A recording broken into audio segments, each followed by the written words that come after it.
Breaking news. Paul is dead. What? Oh. Jack Eichel traded to the Vegas Golden Knights in a blockbuster trade. Details inside. Hey everybody, I'm Rick. Welcome to Talking Habs, where you get your daily fix of Bleu Blanc Rouge.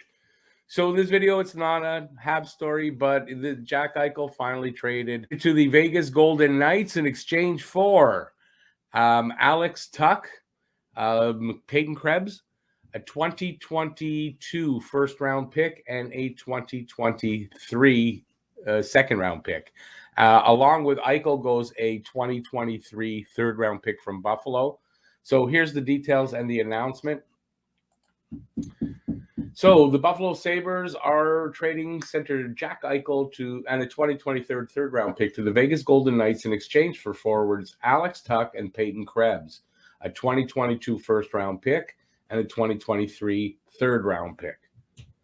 So the long-awaited news of where does Jack Eichel end up? He ends up in Vegas. Vegas gets their first real top-line center, an elite superstar center in the NHL.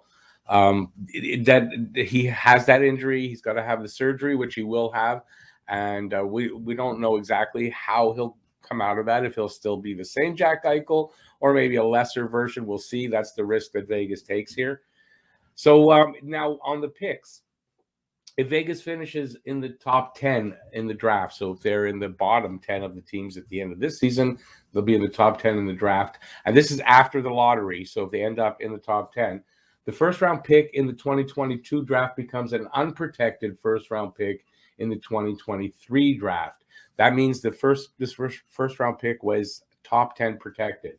And the second-round picks in 2023 moves to 2024 draft. The third-round pick in 2024 from Buffalo, or 2023 from Buffalo, moves to the 2024 draft.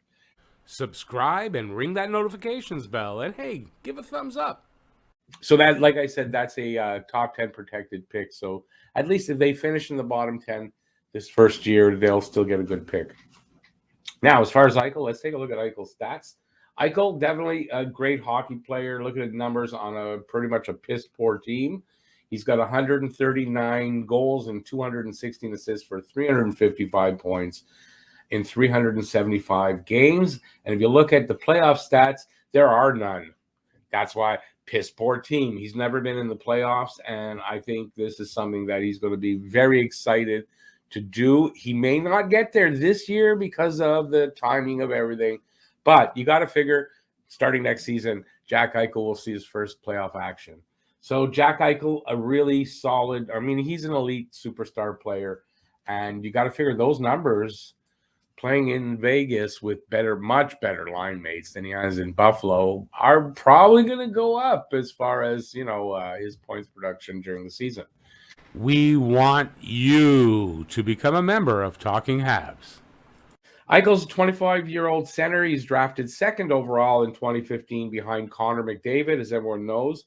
So he's out with this neck injury that's requiring surgery. Eichel and the Sabres have been disagreeing on the type of surgery required. Buffalo wanted Eichel to have disc fusion surgery, and Eichel wants disc replacement surgery. Disc replacement surgery has never been done on an active NHL player, so it's an unknown risk. You don't know exactly how he'll come back. But back in my day, Tommy John surgery, when Tommy John had that, there was all that hullabaloo about he'll never be the same and blah, blah, blah, and it's unknown. And he came out and he was still a great pitcher. And pretty much how many pitchers today have Tommy John surgery? It's kind of just regular. So it's kind of like that, and we don't know until it happens. He's going to be the first guy. I'm quite sure it'll be fine. And then after this, 10 years from now, how many players will have had this? That's what I think. Eichel and Buffalo were never going to agree on which type of surgery to have. That's clear. So a trade was required here. He's an elite star center who has been on a team with less than stellar teammates. He should excel in Vegas if he comes back at 100%. Vegas will have their first elite number one center, and it shows that they're serious about winning a cup, because They've come close. They've done well. And you got to figure this kind of brings them up a notch. By the way, if you're hearing banging, that's renovations going on upstairs. So in return, Buffalo got Alex Tuch. Tuch is a power forward winger. He's got 139 points. Let me put up his stats. He's got 139 points in 255 games so far in his career and 33 points in 66 playoff games. He signed through the 2025-26 season at an AAV of $4.75 million. He had off-season shoulder surgery in July and is expected out for 6 months. He should return sometime in January. So, I mean, here, this kind of makes sense how the trade happened, right? It's not a team giving up players on the ice necessarily. So they're not going to suffer so much that way. They're already suffering with injuries. So you got to figure that's how the trade had to happen. An injured Eichel, you give an injured player back, and it kind of evens it out. It makes sense that this trade happened that way. So also, Tuch, Alex Tuch's brother Luke, if everyone remembers, was drafted by Montreal in 2020. So he's in our system. If Luke Tuch makes the team eventually, it'd be interesting. They'll be living close to each other, and that would be interesting for them, I guess. Peyton Krebs is a 20-year-old center prospect drafted 2 picks behind Cole Caulfield. He was expected to be a top 10 pick that year, but he had injured his Achilles heel, I think a week or 2 before the draft. And an Achilles heel injury can be kind of unknown the recovery time and how the guy recovers. So he dropped in the draft, in the 2019 draft. And so he was picked 17th. This season, Krebs is pointless in 9 games right now. So people talking about Caulfield, he did pointless in his 10 games. Well, Krebs, same year draft, same type of talent, pointless in 9 games. I don't know if that's anything to worry about for the future, right? So with injuries to Max Pacioretty, who's out long-term. Mark Stone, I'm not sure if Mark Stone is out long-term or not. I think it's to be determined. William Karlsson is out long-term. So this season, it kind of makes sense for Vegas to make this deal as their season's pretty much shot already, right? So it makes sense, you know.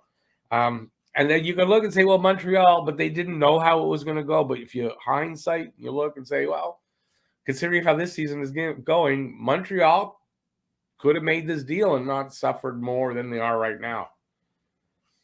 So it'll take some creative financial juggling to make it all work when these guys Mark Stone and William Karlsson come back, because that's a lot of money. You're looking at, from when I was 16, over $20 million in salary that's coming back. It's $10 million coming in. When some of those guys come back, you're going to have to juggle something to get that to work. But I wrote here, that's a worry for another day. And it is. You put it down, kick it down the road, and worry about it then.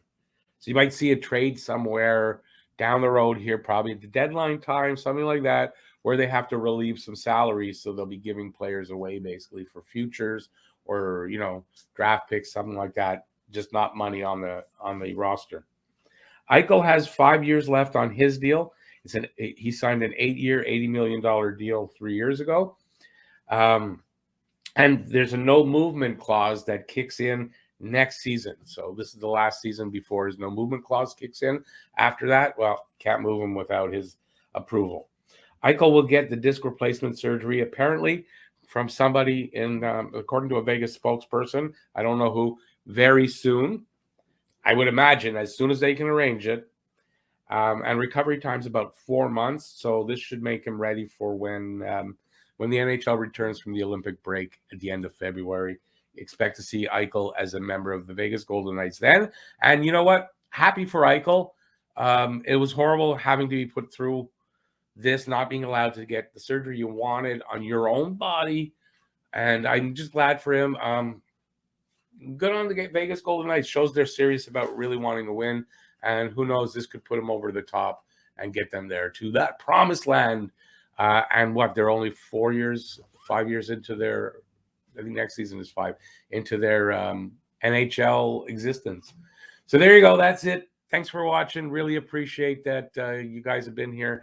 And, the last thought, you got to think that with the way the deal was, that the KK signing or offer sheet, that probably ruined Montreal's chance of getting Eichel. I'm quite sure KK was the Krebs guy involved in the Montreal offer. I wonder who the more experienced player was that Montreal could have offered. I don't know. I'm quite sure it's not Nick Suzuki, but you can see how Montreal maybe could have made this deal if we had enough talent here to offer back, which I don't think we really did. But considering how the season's going, we could have made this deal, get Eichel, suffer this season, and then have that big star center for next year to go along with Nick Suzuki. Would have been pretty awesome having Eichel and Nick Suzuki as 1-2 punch down the middle. So, anyways, that's not happening. Eichel's a member of the Vegas Golden Knights, and that's it. Thanks for watching, everybody. Peace out. See you next time. Bye. Breaking news. Paul is dead. What? Oh.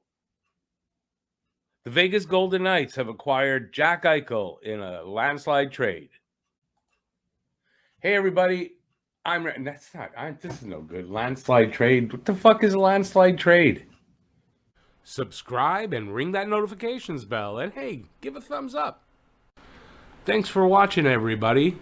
Hey, check out that video over there.